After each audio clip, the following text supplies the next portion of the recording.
it was great it needed to give the movie context, like with the region and, you know, like trying and give information why the whites, what they're a product of, and why they're like this, and the region has a lot to do with it, and so yeah, I think that really helps the film.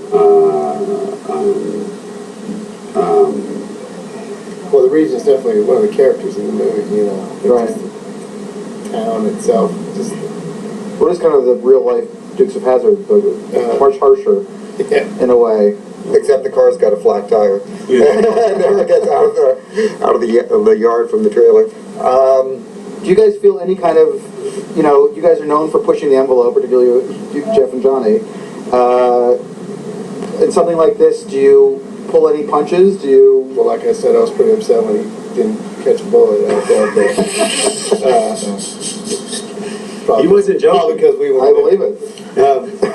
But is pushing is that part of the thing? Is that No, we want to tell a story. I mean, pushing the envelope. I don't think that we ever consciously think, let's push the envelope. I don't want to say It's we backed down. We backed down some of the craze. I mean, really, it wasn't all about just being as shocking. Like this isn't like most of it's just pure story. This is what's happening in their lives. We backed out a lot of the just super crazy stuff just because it didn't have a like there's so many funny and just ridiculously over the top little moments that didn't have a place, and we just kind of had to pare them out as we started to tell stories and really needed to complete the stories. Some of these really funny non sequitur scenes just went to the wayside, so the DVD's going to have a lot of that. A lot.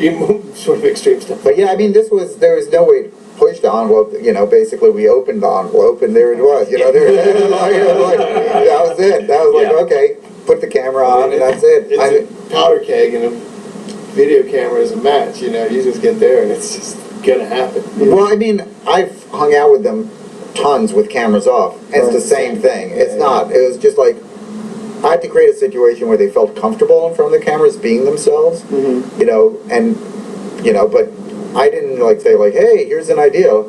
Pills. What about snorting something? You know, like it wasn't like that. It was like, you know, I had to make them feel comfortable enough to do all sorts of stuff in front of me, but I wasn't creating any situations like that weren't there. And the funny thing is, like, you know, because they seem like really discreet people. Well, you know, they a little bit, but you know, Knoxville has this reputation, but it was just hilarious because we'd be showing him footage and he would just be like, oh, I can't watch this. Oh, I can't watch this. I was like, man, if I'm getting him to like blink and like hide his eyes, we're doing something right.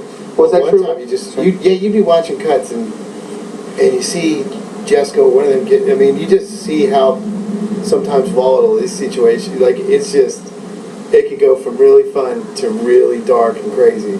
Yeah. Like that, you know? Well, the tattoo on his back is the perfect. I mean, Elvis and Hitler. there's a lot. Yeah. No, Manson. Elvis and Manson. I'm sorry. I was wrong. Hitler, Manson, 6 of one, half a dozen of the other. What did Roger say about it? Like, cause he had a good analogy for it. It's just like, God, he had a funny. Yeah, I can't think. Roger's cousin had a real good one, but Yeah. it is like you were sitting next to a stick of dynamite that. And they'll know it. They're all proud of it. They'll talk about it. They like, do. You know. I mean, Oh, they don't care. I mean, like, and that's the thing is, I hope I captured. They're super sweet and great to hang out with. Then they fucking flip out. Then they're sweet again. Something terrible happens. They're crying inside. Then they're seriously an hour later laughing their asses off. And that's how they live life. Like just things twist and showing turn. their titties. Right. Like tragedy and like laughs and comedy are just like keep like those two faces just keep switching from tragedy to comedy in their lives, and they're aware of it and they have a sense of humor about their lives and they get it. It's not like It's kind of a fatalistic type of thing they have too, and like living strictly for the moment. And yeah. We picked a crazy, like it was really phenomenal how it worked out to the year that we got to follow, because I think if really we follow them this year, it's going to be just as dramatic. no, but that's not exactly true, because you had Bertie Mae, the last of that generation, who was the mother figure for this whole family, and we happened to just be there when she died. But God, like halfway through it, or more than halfway through it. End of what? What? I'm just saying that you get to see this huge generational thing, and now that generation's gone. So we really picked a crazy year to do this. Like it was perfect. And Well, Bertie Mae's an interesting example because she doesn't do all that stuff, or doesn't. Maybe she did it, but doesn't do it anymore. But she was like, she actually talks down a lot of the, I'm not going to do that. I don't want to do that. Her kids are doing it right next to her in the hospital, but she's not into it. Is that the reality, or are we just seeing somebody's old at this point? No, that's the reality. I mean, when she was younger, I guess she drank some. She might have smoked a bit of weed, but she was a Christian woman in general. But after, she just didn't know how to control the kids or discipline them ever. And after D. Ray died, it's true. Everyone told us this. After D. Ray died, they all just went wild, and and all she could do was like love them and be nice to them, and that's how she knew to react. And apparently, everyone tells stories about like a stranger could walk down the street, show up at her door, and she would feed them. That she was that kind of person. So, well, even the prosecutors and people in the government that you have talking in the film seem to be kind of charmed by them, as much as they're very charming. Yeah. They love them. Frank Canute, who used to be a prosecutor, then became Mamie's lawyer. He's just like, I love Mamie. He's like, they're charming, they're fun, they're great. And they're self-aware. It's not like they don't know who they are. It's not like they're going to be like, hey, they know how crazy they are and they're amused by it. And they laugh at each other doing it. Like, you can always just turn, to Mousie, and Mousie's laughing. Kirk is like screaming at someone, and she just thinks it's the funniest thing ever. So, you guys ever make the trip down there or over there? hell no. No, I didn't go. I think I'd be a distraction going. I wanted him to catch a bullet. I didn't want to catch a bullet. Well, Knoxville said early on, he said, if I show up, it's going to change the dynamic. Yeah. Right. People automatically start acting stupid if I'm around. And so they didn't know he was involved. Like, we didn't go like, hey, it's a Jackass production. Like, they did not know that. And we didn't tell them that because, we didn't want that to influence anyone. It's like you said when you first when you first watched it, you thought maybe this is not real. Maybe this is because you knew we were involved. But, Well, the same thing's true, I think, in Grey Gardens almost, which I do think this movie is a lot more like than, it's ironic that HBO is putting out Grey Gardens this week, a movie version, a feature version. We look forward to it from 30 years in the future when they get some actors like Frankie Muniz to play Jesco. Well, Johnny might be old enough to play Jesco by then. oh yeah. But I mean, it's remarkable how similar, you just sit there and you kind of go, really? It seems unbelievable, and yet this is how people live their lives. And then you start connecting it to things in your own life, I think. Because even though they're extreme, I think that you see the behaviors in families. It's a true functioning, dysfunction. It's a real family. It's the dramas are real, but everyone can relate to it. They really care about each other. So for Dick House, is this kind of the thing you guys are willing to jump in? You go, okay, there's a project we're find amusing, and we're really interested in this. We're into it. We can find the money, Paramount or somewhere else, or MTV, and let's just roll with it. Is that kind of the attitude of your production company? Find something interesting and let's try and figure out how to make it. We're huge fans of documentaries, and I think Julia did a great job with this one, and so we would like to do some more. Absolutely. But and I think we don't consciously say this fits. It's just what we're interested in, and just like I said, Jesco is someone that Knoxville turned me on to a long time ago, and he's the guy that pretty much discovered. So it was an awesome opportunity to think, wow, let's see what he's about right now. So has it changed for you guys? It seems like probably 10 years ago that you guys started being part of the scene around here, and the world has moved more towards your guys' sense of humor and your guys' sense of adventure, I think, than it was before. No? I don't know if I ever think about that much. Yeah. We're just Like little jackasses on YouTube every day now. Yeah, but Everybody's trying we to be didn't that. invent stupidity. You know, we just put it on basic cable. But we can't complain, you know, like it's, We're very appreciative. yeah, we like fortunate. the success that Jackass has had, and that gives us opportunities to put something like this out. That's what it's all about, you know. Yeah, we closed a lot of doors, but we also opened a lot of doors for ourselves. You know. Does it still surprise you? I mean, are you guys now like so much part of the firmament that the industry that it all kind of seems sensible each day? I Or hope we're not so much a part of the industry. I think we never really wanted to be part of anything, just kind of do things that we found interesting. I don't like. Yeah, someone asked me if I felt like it just feels, you know, it still feels the same to me. Like we're still just psyched on our little world, and I don't really deal with the bullshit. You know, I'm luckily able to keep getting paid to do the things I love to do, but it doesn't feel, you know, a whole lot different than when I was at the skateboard mag. I get to do anything I wanted to at a skateboard mag. It's like, this is it, I'm at the top. so you guys all going to Tribeca for the premiere? Yeah. So you're looking forward to that? What is the moment for each of you that is the moment you feel like something's actually taken off? I mean, is there a moment where you see it with an audience where that catches, or do you see the film in post and go, okay, now I know we did something cool? Or That's a good question. I don't. Well, we know, you know, it is, showing it to an audience is kind of real interesting. Because, you know, it's really interesting just to watch them and see what they're connecting to, let them, you know, that I would say, like with Jackass, when we do the movies, I love to watch the audience, and I'll, like with Jackass, it's a puzzle, you know, you can, there's no real through line, so you can just shuffle it around if you feel like, oh, we lost him here, this was too gross, so we gotta win it back here with this light, you know, it's a funny, you just reshuffle it based on if we thought they got too flat here.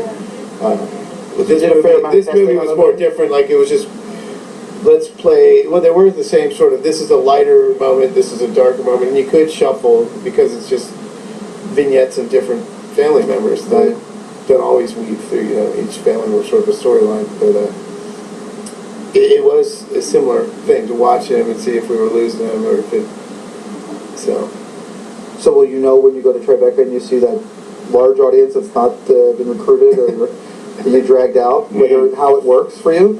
I mean, I think, Will you be happy if they It's a pretty good litmus test, that type of thing. It is, but it is also a very heavy industry crowd, and sometimes that's kind of. at the end of the day, it's still the movie we all wanted to make, and it's so, you know, we're proud of it, whether or not if it's a hit. We never expected Jackass to be a hit, but, you know, if it happens, it happens.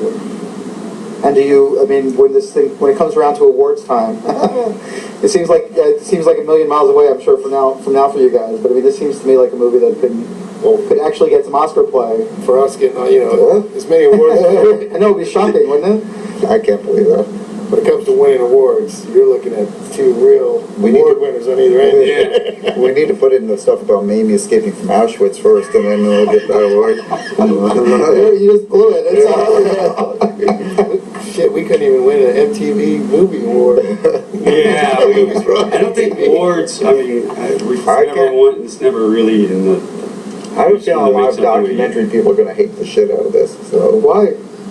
Because I think I operate in the documentary world, and it's filled with a bunch of, say, the very PC people who are very unamused by life and like things to be very black and white and simplistic. And this movie, I think, deals with grays. Like, whites are not simplistic; they're self-destructive, but you still like them. But you know, you don't have like. I hope it doesn't have like a paternalistic kind of like, look at this, you know, the horrible life of the whites. So. I mean, I know when I was doing stuff back then, most people who do documentaries are confused by senses of humor.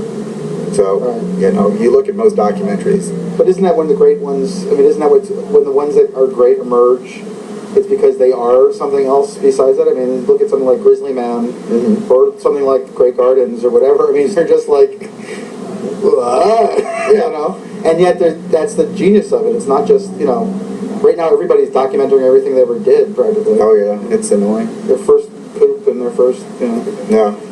There's a lot of funny ones out there. There is a lot of funny documentaries. Yeah, I'm a huge fan of documentaries. How do you consume them? Are you a web person, or do you get DVDs, or go to theaters? How Or? about DVDs? DVDs.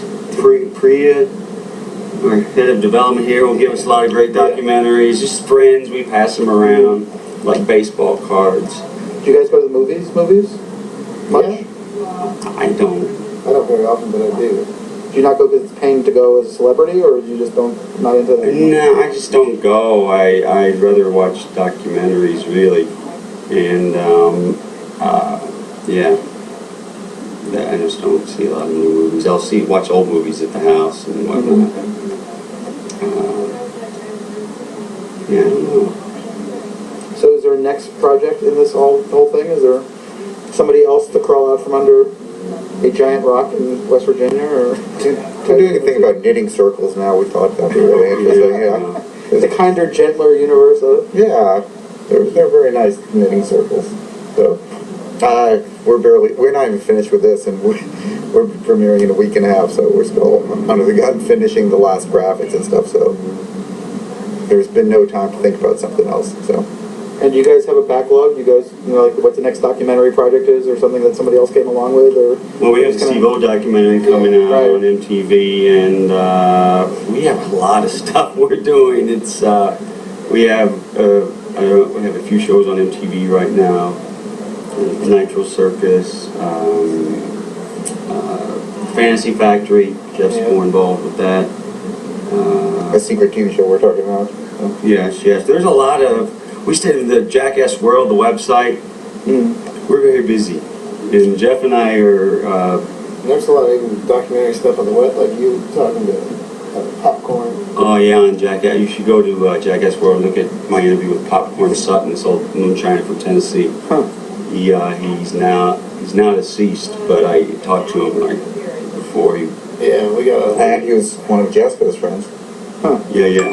He's pretty. Would have been an amazing documentary himself. Like, And when are you showing the film to the? Yeah, that's Popcorn on the wall right there. that plate to a little. He's like, If Central Casting sent that guy over for you, we want a moonshiner, and they sent him over, you're like, nah, it's too on the nose. We want someone that's real. Yeah, show him that plate. Popcorn Sutton, may he rest in peace. That's a fine looking man. Yeah, That's Popcorn right there. he was a moonshiner his whole life. Oh.